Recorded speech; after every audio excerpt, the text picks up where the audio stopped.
Thank you. Debate. The Honourable Parliamentary Secretary to the Minister of Crown-Indigenous Relations.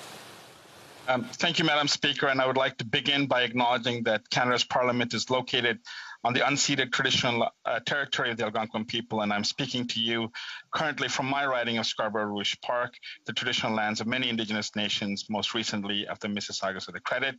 I want to acknowledge the work of the Minister of Justice and the Minister of Crown-Indigenous Relations in getting us to this point. And I'd note that the Minister of Justice has spoken on C-15 extensively over the last several months in Parliament, in committee, at the Senate, and so on. So I do want to acknowledge. I have to interrupt. There seems to be, the Honourable Member, there seems to be someone who has their mic on. I just want to remind individuals, if they don't want to hear their private conversations being heard when they're not supposed to be, they should have their mics off. And it really impacts the House of Commons and the speakers when those mics are left on. So again, out of respect for members in the House of Commons, please have your mics off virtually if you're not up to speak. The Honourable Parliamentary Secretary, I do apologize for that interruption.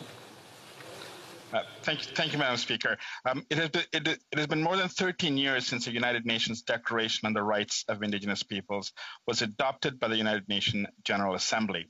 It's been 5 years this week since the Minister of Crown-Indigenous Relations attended the United Nations to announce that Canada is now a full supporter without qualification of the Declaration and affirmed Canada's commitment to adopt and implement this international human rights document in accordance with the Canadian Constitution.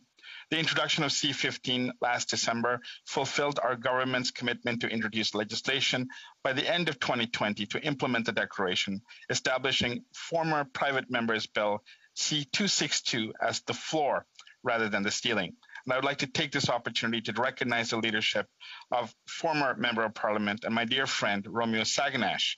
I want to take this opportunity to thank him for his work in Parliament and across the country with Indigenous peoples and communities to advance his private members bill C-262 to implement the declaration right here in Canada. It was very disappointing that the bill 262 died on the order paper, unable to make it through the Senate process before the last federal election. I therefore urge all parliamentarians today to ensure that this does not happen again to Bill C-15. The declaration is a result of decades of tireless efforts, negotiation, and sustained advocacy at the United Nations by inspiring Indigenous leaders from around the world, including many from Canada. From Dr. Willie Littlechild to former NDP MP Romeo Saganash to Sakesh Henderson and so many others, Canadian Indigenous leaders played an instrumental role in the development of this historic international human rights document. The Truth and Reconciliation Commission stated that the declaration charts a path for reconciliation to flourish in 21st century Canada. And the TRC Call to Action 43 calls on all levels of government to fully adopt and implement this declaration. The National Inquiry into Missing and Murdered Indigenous Women and Girls called on governments to immediately implement and fully comply with the declaration. The declaration is of critical importance to Indigenous peoples across Canada, and its implementation is essential to our shared journey toward reconciliation. It is long past time the Parliament of Canada passes legislation to implement the principles set out in the declaration. Once passed, Bill C-15 will affirm the declaration as a universal international human rights instrument with application in Canadian law and provide a framework for the Government of Canada's implementation of the declaration. This framework would establish new accountability for the Government of Canada to work with First Nations, Inuit and Métis peoples to find new ways to protect, promote and uphold the human rights of Indigenous peoples across Canada. This legislative framework will further demonstrate Canada's continued commitment to uphold the rights of Indigenous peoples now and in the future.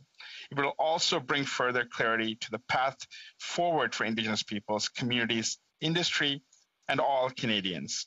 Once passed by Parliament, the legislation will create new requirements for the Government of Canada to, in consultation and cooperation with Indigenous peoples, to take all necessary measures to ensure that the laws of Canada are consistent with the Declaration and prepare and implement an action plan to achieve the objectives of the Declaration. Moving forward, the laws of Canada would be required to reflect the standards set out in the Declaration while also respecting Aboriginal and treaty rights recognized and affirmed in the Constitution.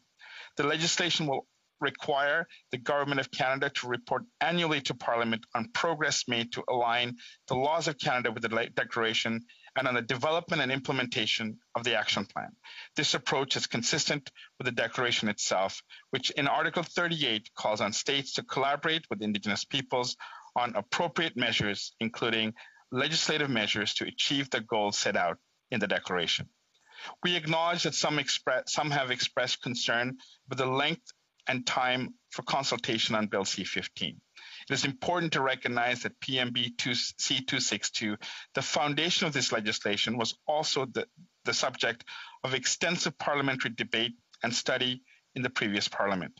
Despite an accelerated engagement process for C-15, even during the pandemic, the bill's additions to the foundation of C-262 reflect the content requested by a wide cross-section of First Nation, Inuit, and Métis partners from coast to coast to coast. In total, over 70 virtual sessions took place, hearing the views of over 462 participants about potential enhancements to a consultation draft of legislative text based on former private members' bill C-262. Between June and November of 2020, the government held 33 bilateral sessions with the AFN, ITK, and MNC involving extensive technical discussions on the content of Bill C-15. Nathan Obad, the president of the Inuit Taprit Katanami, the National Indigenous Representative Organization for Inuit in Canada, told the Senate Committee on Aboriginal Peoples last Friday, and I quote, "We have worked positively and constructively with the federal government on the development of Bill C-15 within a relatively short time frame. I want to thank the Department of Justice and the Minister of Justice for ensuring the co-development happened within this particular piece of legislation, and also the government's willingness to be flexible and consider amendments throughout the process. Last fall, the government also undertook an extensive 6-week broader engagement with a wide cross-section of Indigenous partners on the development of the draft legislation through a series of virtual sessions. This engagement included modern treaty and self-governing First Nations, Inuit regions, other rights holders, national and regional women's organizations, youth, LGBTQ representatives, as well as some non-Indigenous stakeholders. More specifically, Madam Speaker, 28 engagement sessions were held with rights holders, modern treaty partners, other national, regional organizations, including women's organizations. 4 industry-specific roundtables were held with key sectors, minerals and metals, clean energy, forestry, and petroleum sectors, also including Indigenous participation. 5 sessions were held with provinces and territories, including 2 ministerial meetings. Some of these meetings also included Indigenous experts and leaders. There was also a roundtable with Indigenous youth from the Assembly of First Nations, Inuit Taprit Katanami and Métis National Council, Canadian Roots Exchange, and university law students. In addition, we received over 50 written submissions providing feedback and proposed text changes, including views and recommendations on the development of an action plan. An extensive, quote, "What we learned" document is available on the Department of Justice website, which outlines the extensive feedback the government received throughout the engagement process. The extensive engagement with Indigenous partners and others led to key enhancements from former private members Bill C-262 to be included in Bill C-15. Bill C-15 has new language in the preamble, including highlight the positive contributions the Declaration can make to reconciliation, healing, and peace, as well as harmonious and cooperative relations in Canada. It recognizes the inherent rights of Indigenous peoples. It reflects the importance of respecting treaties and agreements, and it highlights the connection between the Declaration and sustainable development. And finally, it emphasizes the need to take diversity of Indigenous peoples into account in implementing the legislation. A purpose clause has been included to address application of the Declaration in Canadian law and to affirm the legislation as a framework for new federal implementation of the Declaration. C-15 has clearer and more robust provisions on the process of developing and tabling the action plan and annual reports. It has a provision to allow the Governor and Council to designate a minister to carry out elements of the Act. These changes and additions enhance and build upon the elements set out in Bill C-262. Madam Speaker, engagement also did not stop when the bill was introduced. Since the introduction of the bill in December, extensive meetings have been held with Indigenous partners and other stakeholders. These ongoing discussions, along with an extensive study at the House of Commons Standing Committee on Indigenous and Northern Affairs, have informed a number of further amendments to C-15, which passed at the House Committee. And I want to take a moment to thank the members of the Standing Committee for their hard work and cooperation in getting this bill through. The amended bill now includes the specific rejection of the racist and colonial doctrines of discovery and terra nullius in the preamble. The preamble now also clarifies that Canadian courts have stated that Aboriginal and treaty rights recognized and affirmed in Section 35 of the Constitution Act are not frozen and capable of evolution and growth. Bill C-15 now expressly includes the term racism in both the preamble and body of the legislation. Based on consensus advice from Indigenous partners, the government also agreed to amend the timeline to co-develop the action plan from 3 years to 2, a timeline we're confident is sufficient for a meaningful process and a co-development of an effective action plan. Our government is committed to meaningful co-development of Bill C-15's action plan with Indigenous partners and experts to ensure that the implementation of the legislation is effective and accountable. The bill itself sets out that the action plan must include measures to address injustices, combat prejudice, and eliminate all forms of violence, racism, and discrimination, including systemic racism and discrimination against Indigenous peoples and Indigenous elders, youth, children, women, men, persons with disabilities, and gender diverse and two-spirit persons. It must promote mutual respect and understanding as well as good relations, including through human rights education. The action plan must also include measures related to monitoring, oversight, recourse or remedy, or other accountability measures with respect to the implementation of the declaration. We've already begun preliminary discussions with Indigenous partners on the design of the future process, and Budget 2021 provides $31.5 million over 2 years to support the action plan's co-development.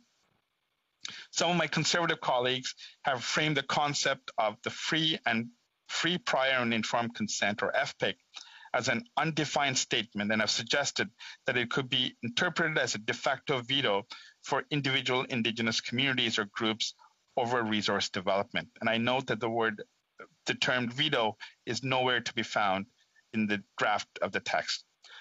They have tried to raise concerns that this would jeopardize the economy and bring uncertainty to the resource sector.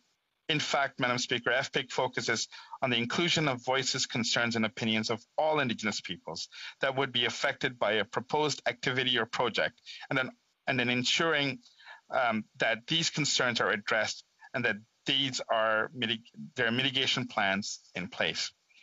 I think Dr.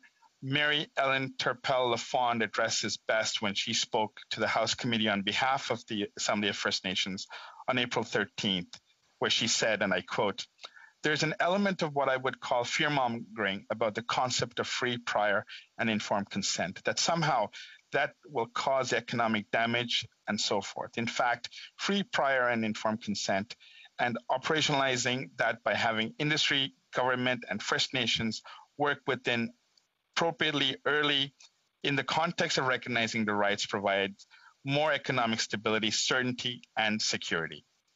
In conclusion, Madam Speaker, just last week, National Chief Perry Bellegarde, representing the Assembly of First Nations, spoke in favor of passing Bill C-15 at the Senate Committee on Aboriginal Peoples. And he stated, and I quote, "I urge you all to seize this historic opportunity and to play a key role in upholding and advancing the human rights of Indigenous peoples." At the same Senate committee meeting, Nathan Obed, the president of ITK, said, "We will see this piece of federal legislation as a positive contribution to the approach of human rights being applied equally to all Canadian citizens.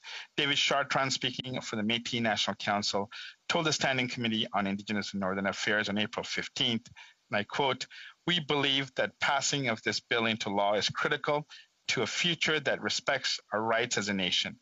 We urge members to expedite the process of ensuring that Bill C-15 is passed in this session of Parliament. While no piece of legislation will get unanimous support from all Indigenous peoples in Canada, Bill C-15 has broad support from First Nations, Inuit and Métis from coast to coast to coast. C-15 is about shredding our colonial past and writing the next chapter together as partners with Indigenous peoples. I therefore urge all members of the House to support this fundamental piece of legislation and to support Bill C-15. Thank you, Miigwech, and I look forward to questions from my colleagues.